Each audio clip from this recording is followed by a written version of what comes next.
Michael Harrison tugged at the frayed collar of his weathered grey jacket, an intentional disguise that felt strangely comforting against his skin. At 32, he was worth over $11 billion, yet here he sat on the downtown 67 bus line in Philadelphia, surrounded by the morning rush of everyday workers. His designer watch, the one luxury he couldn't bring himself to remove, remained carefully hidden beneath his sleeve. Rain tapped steadily against the windows, blurring the city streets into watercolor smears of grey and yellow. "Keep the change," he mumbled to the driver, dropping coins into the fare box with fingers that hadn't handled loose change in years. The unfamiliar weight of quarters and dimes felt like artifacts from another life, his previous life. 3 weeks had passed since his mother's funeral. 3 weeks of emptiness in his sprawling penthouse, of pointless board meetings, of concerned calls from his executive team that he mostly ignored. The depression had settled over him like a heavy coat he couldn't shrug off. His therapist had suggested grounding exercises, reconnecting with formative experiences. So here he was, riding the exact bus route he and his mother had taken every morning when he was a child, back when their world consisted of a cramped one-bedroom apartment and careful budgeting of every dollar. The bus lurched forward, and Michael grabbed the overhead rail, his body swaying with the vehicle's rhythm. He'd forgotten this feeling, this surrender to public transportation's whims. For a moment, he could almost hear his mother's voice. "Hold tight, Mikey. We'll be there soon." She had worked 2 jobs, raising him alone after his father abandoned them when Michael was 4. Every morning they'd ride this same route, she to her first job cleaning offices, he to the community center that served as affordable childcare. The memory pierced him with surprising clarity. His eyes burned and he blinked rapidly, staring down at his deliberately scuffed boots. At the next stop, more passengers crowded in, the bus becoming a pressed mass of damp coats and morning breath. Michael remained standing, one hand clutching the rail while rain-soaked travelers pushed past him. Among them was a young woman, perhaps mid-20s, who squeezed through the crowd, carrying both a worn leather bag and a stack of folders pressed protectively against her chest. Her dark hair was pulled back in a simple ponytail, and despite the early hour and dreary weather, there was something determinedly bright in her expression.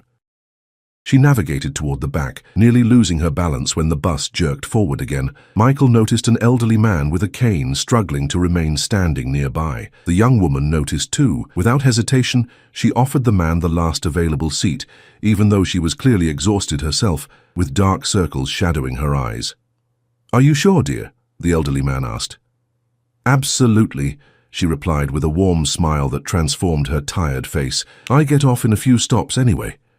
The simple kindness of the gesture struck Michael with unexpected force. When was the last time he'd witnessed such an unassuming act of generosity? In his world of calculated business moves and strategic philanthropy, spontaneous compassion had become almost foreign. The bus hit a pothole, causing several standing passengers to lurch. The young woman stumbled, her folders sliding from her grasp. Papers scattered across the wet floor as she frantically tried to gather them before they were trampled. "No, no, no!" she whispered, panic edging her voice. Without thinking, Michael knelt beside her, gathering scattered pages from beneath shuffling feet. "Thank you," she said, glancing up at him with grateful brown eyes. "These are job applications. I've been working on them all night." "Job applications?" Michael asked, handing her a slightly damp form. Their fingers brushed, and he noticed how rough her hands were, working hands like his mother's had been. "I'm trying to find something better," she explained, stuffing the papers back into their folders. "I work at West Side Diner now, but the hours are killing me and the pay barely covers rent. I'm Abigail, by the way," she added, extending her hand with a directness that surprised him. "Everyone calls me Abby." "James," he lied automatically, using his middle name as he'd planned for this experiment. He took her hand, noting how firmly she shook despite her small stature. "Nice to meet you." The bus swayed, forcing them to grab the same pole for balance.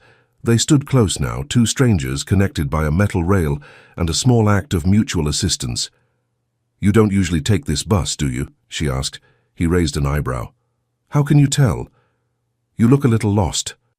And you're wearing a Rolex while riding public transport in that outfit." She nodded toward his wrist, where his sleeve had ridden up, exposing the watch. Heat rose in Michael's cheeks. "It was my father's," he lied again, tugging his sleeve down. "Only valuable thing he ever gave me." Abby's expression softened. "I'm sorry, I didn't mean to pry. It's none of my business." "It's fine," he said, surprised by how much he wanted to continue talking with her. There was something refreshingly direct about her manner, miles away from the careful diplomacy of his usual interactions. The bus approached another stop. Abby glanced out the window and sighed. "This is me, back to the grind."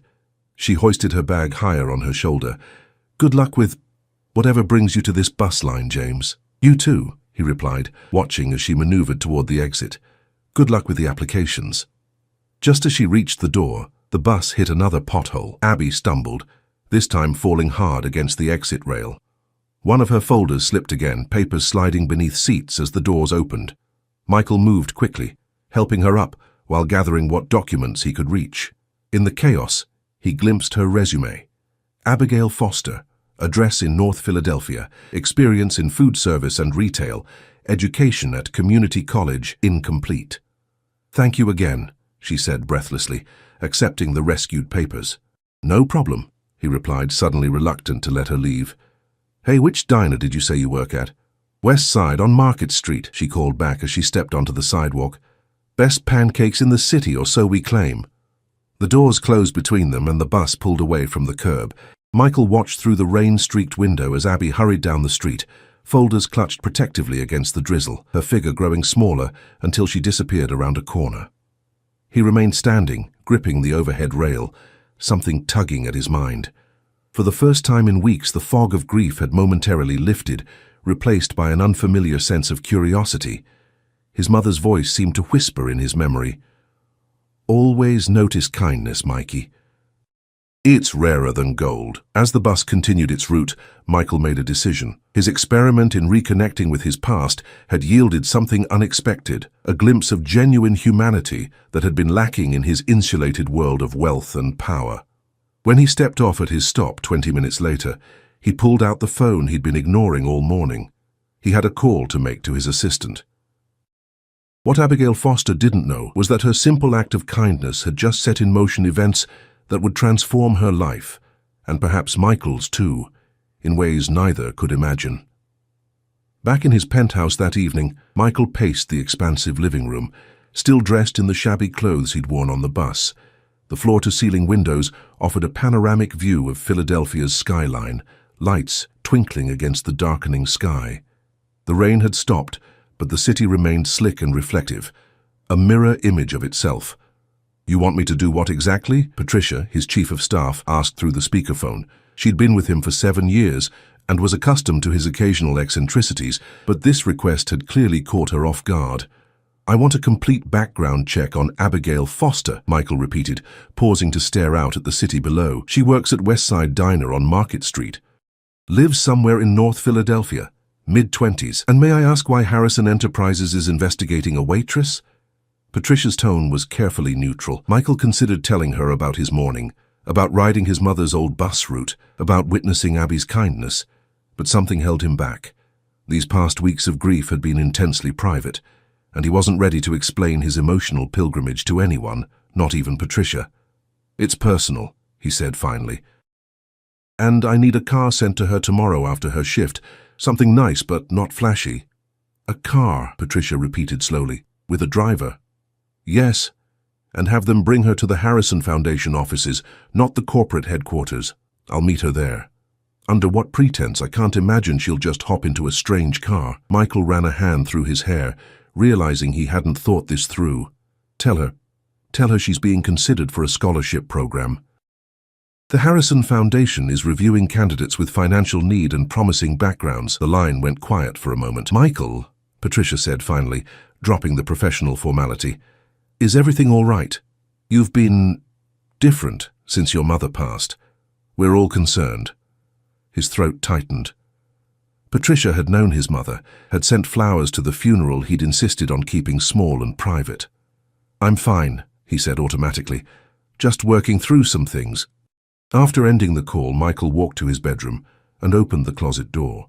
Past the rows of custom suits and designer shoes, he pulled out a small wooden box from the highest shelf. It was one of the few possessions he'd kept from childhood, a battered container that once held his mother's few pieces of jewelry.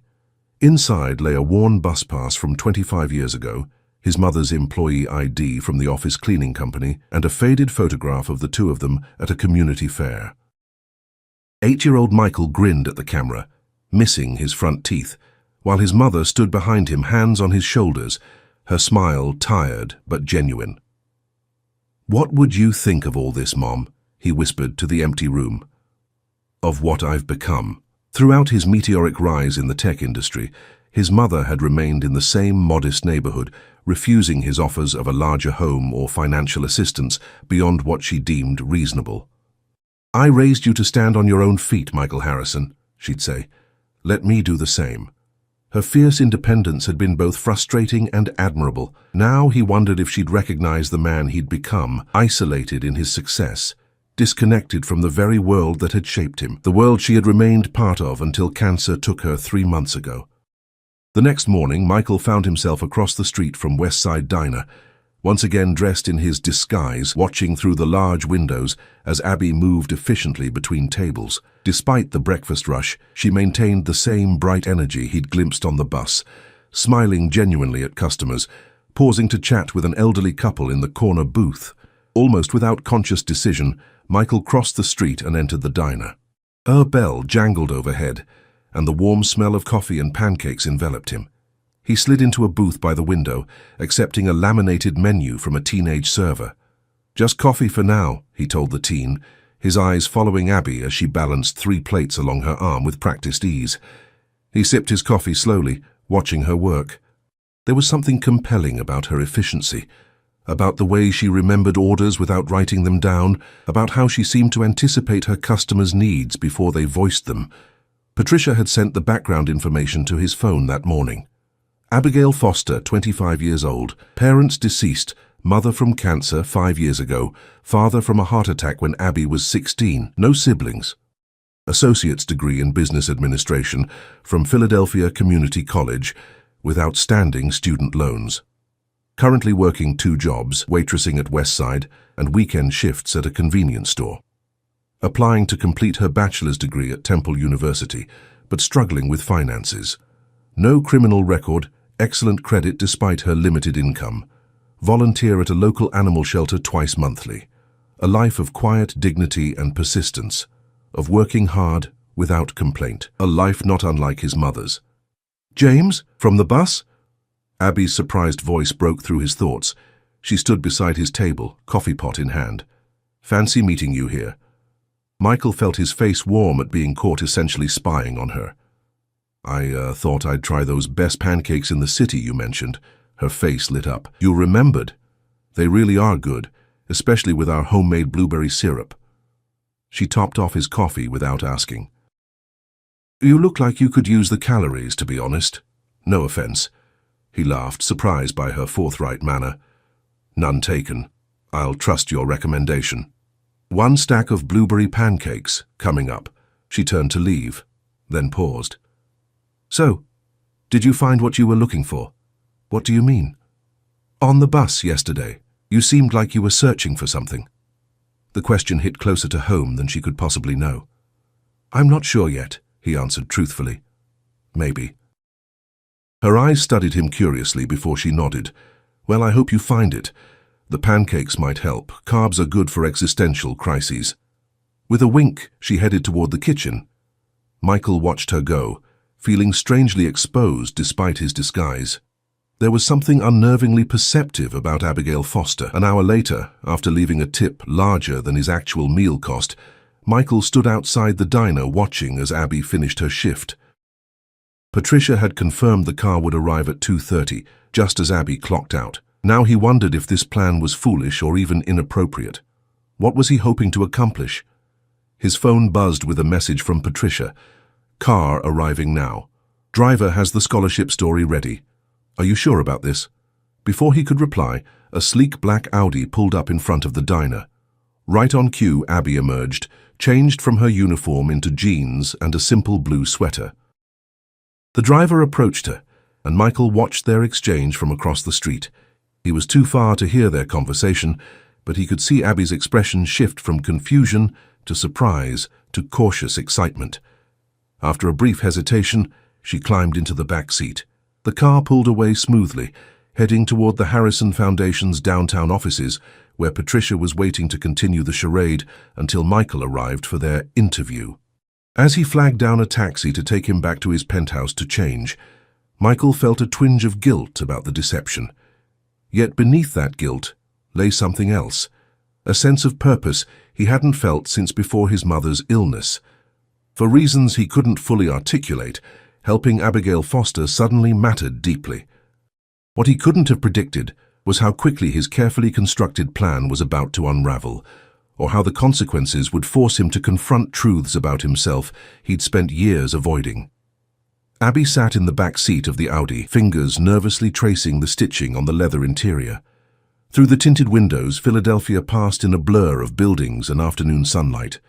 The driver, a professional-looking woman who'd introduced herself as Monica, had explained that Abby had been selected as a potential scholarship recipient for the Harrison Foundation's Second Chance program. "But I never applied for any scholarship," Abby had protested on the sidewalk outside the diner. "Your former professor at Philadelphia Community College nominated you," Monica had replied smoothly. "Dr. Winters, he said you were one of his most promising students." That part had made sense. Dr. Winters had always encouraged her to finish her degree, had even written her a glowing recommendation letter for Temple University. But something about this felt too good to be true. Random scholarships didn't just fall from the sky, and luxury cars didn't typically show up outside Westside Diner. "What exactly is the Harrison Foundation?" Abby asked, directing her question to Monica in the driver's seat. "It's the philanthropic arm of Harrison Enterprises," Monica explained, navigating through downtown traffic. "The foundation focuses on education initiatives, particularly supporting students facing financial hardships." Abby nodded slowly, processing this information. Harrison Enterprises. Everyone in Philadelphia knew that name. The tech giant had established its headquarters here 5 years ago, revitalizing several downtown blocks in the process. Its founder, Michael Harrison, was something of a local legend. A self-made billionaire who'd grown up in the city's poorer neighborhoods before building his empire. "And they're considering me for a scholarship?" She couldn't keep the skepticism from her voice. Monica caught her eye in the rearview mirror. "The foundation reviews hundreds of candidates. You're one of 20 finalists being interviewed this week." That sounded more believable. Still, as they pulled up to an impressive glass building with Harrison Foundation displayed discreetly beside the entrance, Abby felt profoundly out of place. She smoothed her simple sweater, suddenly aware of every wrinkle, every thread that had seen better days. Inside, the foundation offices were understated but elegant. Warm wood tones, comfortable furniture, and walls decorated with artwork from local Philadelphia artists. A poised woman in her 40s greeted Abby, introducing herself as Patricia Chen, the foundation's director. "Thank you for coming on such short notice, Ms. Foster," Patricia said, leading her to a comfortable sitting area. "We like to move quickly when we identify promising candidates." "I'm still not entirely sure why I'm here," Abby admitted, perching on the edge of a leather chair that probably cost more than her monthly rent. "The scholarship program sounds amazing, but there must be people who need it more than I do." Patricia smiled enigmatically. "The program isn't solely based on financial need, though that's certainly a component. We're looking for individuals who demonstrate exceptional character and potential." She consulted a tablet in her hands. "Your academic record is impressive, especially considering your circumstances." "My circumstances?" "Working 2 jobs while maintaining a 3.8 GPA isn't easy," Patricia noted. "And your volunteer work at the animal shelter shows commitment to your community." Abby's eyes narrowed slightly. "How do you know about the shelter? That wasn't on any application I filled out." A flicker of something, hesitation, crossed Patricia's face before her professional demeanor returned. Dr. Winters was quite thorough in his recommendation. "Now, before we proceed further, we do have some initial paperwork." The office door opened, cutting Patricia off mid-sentence. Abby turned to see a tall man entering, dressed in an impeccably tailored navy suit that screamed money and influence. His dark hair was styled perfectly, his jawline sharp enough to cut glass. There was something vaguely familiar about him, though she couldn't place it. "I apologize for the delay," he said, his deep voice resonating through the room.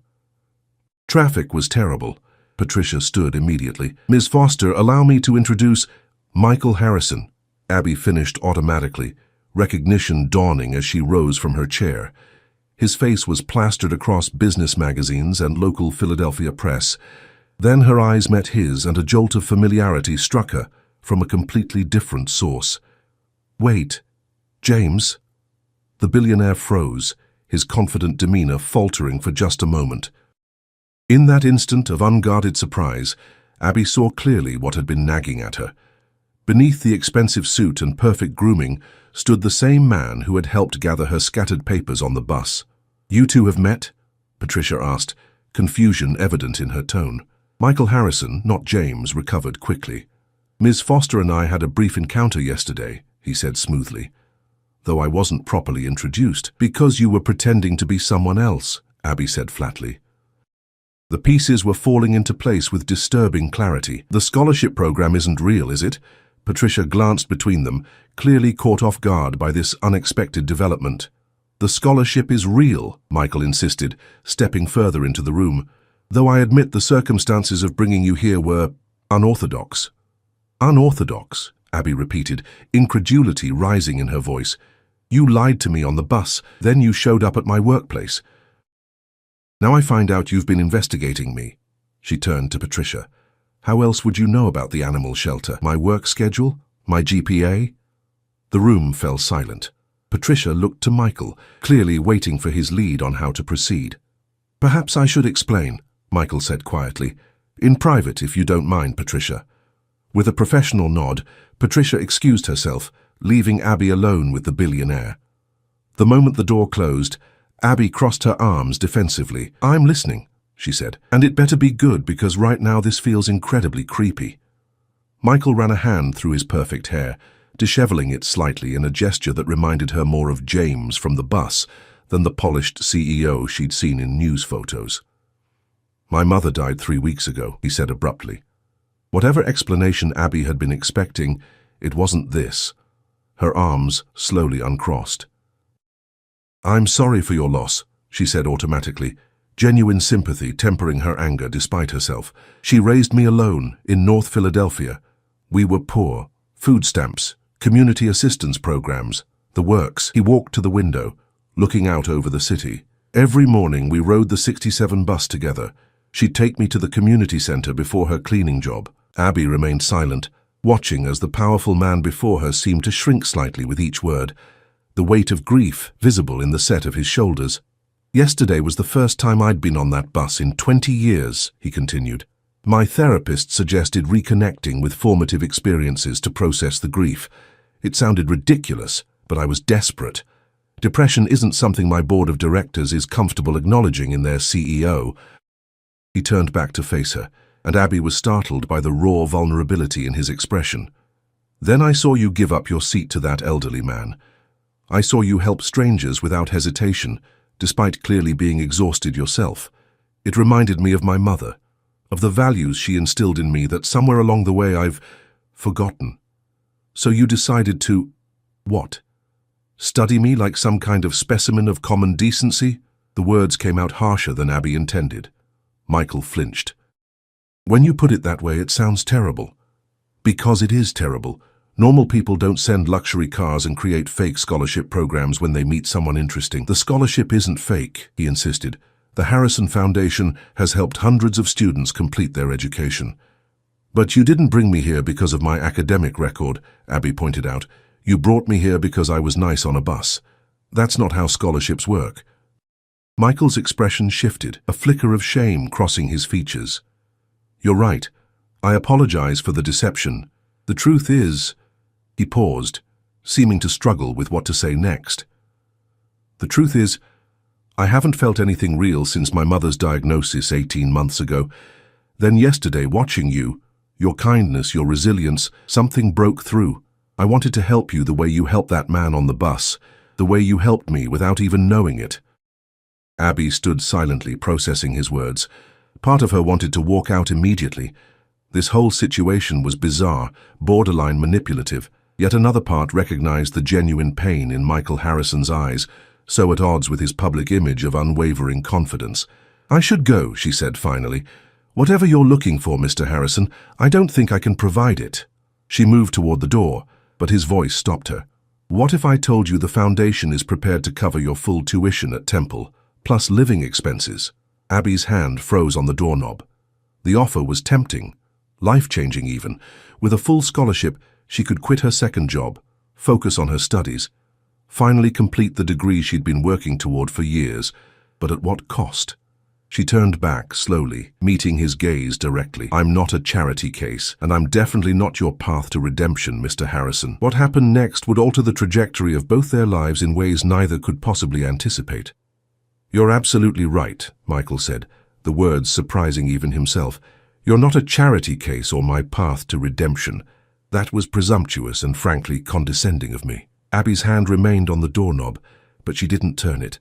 Something in his tone, a newfound sincerity that stripped away the billionaire persona, made her pause. Then what is this really about? She asked.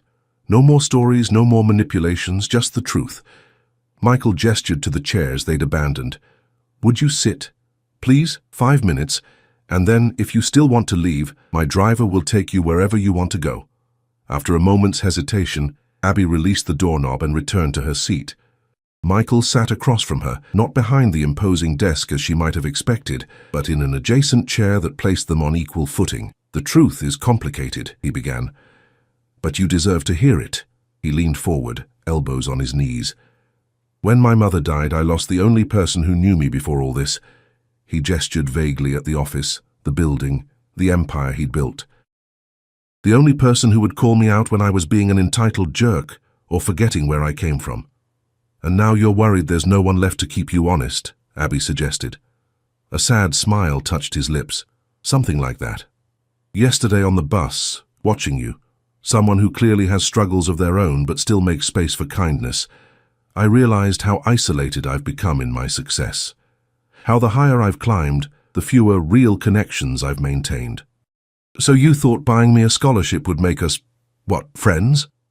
Abby couldn't keep the skepticism from her voice. No, not buying friendship, Michael shook his head. Though I can see how it looks that way. It was more an impulse to do something tangible. I have resources that could genuinely help you achieve your goals. What's wrong with using them? There's nothing wrong with helping people, Abby said carefully. But the way you went about it, the lies, the background check showing up at my workplace, that crosses boundaries. Michael was quiet for a moment, absorbing her words. You're right, he admitted finally. I've spent so long in a world where people say yes to everything I propose that I've forgotten how to interact like a normal human being. He ran a hand through his hair again, completely destroying its perfect styling. My mother would be mortified. Despite herself, Abby felt her anger softening. There was something almost childlike in his remorse, as though he genuinely hadn't considered how his actions would appear from her perspective. Tell me about her, Abby said suddenly. Your mother. Surprise flickered across his face. What? Your mother? The woman who raised you on the 67 bus line? Tell me about her. Something in Michael's expression shifted, the corporate mask falling away completely. Her name was Catherine. She worked as a night janitor at office buildings downtown and took additional housekeeping jobs during the day when she could get them. She had this incredible work ethic, never complained, never made me feel like we were struggling even though we were. A genuine smile touched his lips. She loved sunflowers, said they were determined plants, always turning their faces toward the light no matter what. She sounds remarkable, Abby said softly. She was. When I made my first million at 24, I tried to buy her a house in the suburbs. She refused. Said her community was in North Philly and that's where she'd stay. He shook his head, remembering. Stubborn as hell. It wasn't until her cancer diagnosis that she finally let me help with medical bills, and even then she insisted on continuing to work as long as she could. My mom was the same way, Abby found herself saying. After my dad died, she worked 2 jobs to keep us afloat. Refused to take charity even when things got really tight. Said it was about dignity, not pride. Their eyes met across the space between them, a moment of unexpected understanding passing between the billionaire and the waitress, both shaped by determined mothers who'd faced adversity with unwavering resilience. I should go, Abby said after a moment, standing up. My second job starts at 6. Michael rose as well. Of course, I won't keep you. He hesitated, then extended his hand. Thank you for listening, Ms. Foster, And again I apologize for the deception." She shook his hand, noting how different it felt from their first handshake on the bus. Same physical touch, but the context had changed everything. "Goodbye, Mr. Harrison." As she turned to leave, Michael called after her. "The scholarship offer stands, by the way. No strings attached. The foundation really does have a program for students like you. Patricia can provide the legitimate paperwork if you're interested." Abby paused at the door. "I'll think about it," she said, not looking back. Outside, the same black Audi waited at the curb. Monica opened the door for her with a polite smile. "Where to, Miss Foster?" "Home, please," Abby replied, sliding into the back seat. As the car pulled away from the curb, she watched the Harrison Foundation building recede in the window, wondering if she'd just walked away from the opportunity of a lifetime or dodged a complicated entanglement with a man clearly working through his own issues. 2 days later, Abby was halfway through her morning shift at Westside Diner when the bell above the door jangled.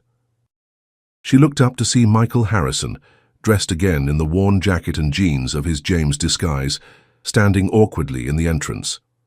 The other waitresses continued their routines, none recognizing the billionaire in their midst. Abby approached him, coffee pot in hand.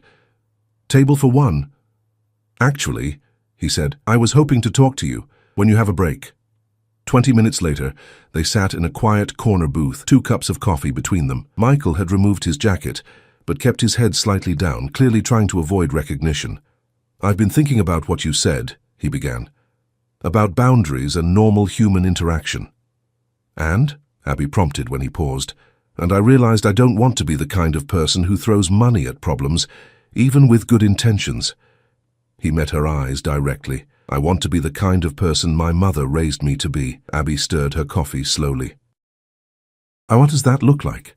"For starters, it looks like me coming here as myself. Well, almost myself," he amended, gesturing to his casual clothes. "To ask if you'd be willing to join the Harrison Foundation's advisory board for scholarship selections." Abby blinked in surprise. "What?" "It's a paid position," he continued. "You'd work with the foundation team to review applications and help select recipients based on both need and character. Your perspective would be invaluable, especially since you've been in their shoes." He slid a business card across the table. "Completely transparent, completely legitimate. You can call Patricia directly to discuss the details." "Why me?" Abby asked, though she already suspected the answer. "Because you see people," Michael said simply. "You notice when someone needs a seat on a bus. You help strangers gather their scattered papers. You ask a grieving billionaire about his mother instead of just taking his money or telling him off, both of which would have been completely justified." Abby picked up the card, turning it over in her fingers thoughtfully. "I'd need to keep my job here until I'm sure it works out. Of course, and no more background checks or surprise cars." A flush colored his cheeks. "Agreed. And," she added, a small smile playing at her lips, "I expect a proper introduction this time." He extended his hand across the table. "Michael Harrison, recently reminded that wealth doesn't equal worth, still figuring out how to honor my mother's legacy and hoping to make a genuine connection with someone who reminds me of what matters." Abby took his hand. "Abigail Foster, working my way through college, somewhat skeptical of billionaires with identity crises, but willing to give second chances when they're earned." 6 months later, Abby sat in a conference room at the Harrison Foundation, leading her 3rd scholarship committee meeting. Under her guidance, the program had expanded to include mentorship components and emergency assistance funds for students facing unexpected hardships. Her business degree, now being completed with a legitimate foundation scholarship, had proven surprisingly applicable to non-profit work. Michael entered, carrying 2 cups of coffee from the little shop around the corner, their Friday tradition. "The board approved your proposal," he announced, setting her coffee beside her stack of applications. "Full funding for the summer internship program." "That's fantastic," Abby exclaimed, her face lighting up. "Those students need the experience, but they can't afford to work for free." "You were right," Michael acknowledged, taking the seat beside her. "Opportunity isn't just about tuition. It's about creating sustainable paths forward." Their relationship had evolved gradually from awkward professional interactions to genuine friendship and, recently, something more. Their weekly coffee meetings had extended to dinners, long conversations about their shared experiences growing up with single mothers, and a deepening connection neither had expected. "Mum would have liked you," Michael said suddenly, his voice soft with reminiscence. "She would have seen right through my CEO persona to the lost kid underneath, just like you did." Abby reached across the table, taking his hand in hers. "I think she'd be proud of who you're becoming." Outside the window, spring sunlight bathed Philadelphia in golden warmth. On the street below, the 67 bus rumbled past, a reminder of where they'd both come from and the unexpected journey that had brought them together.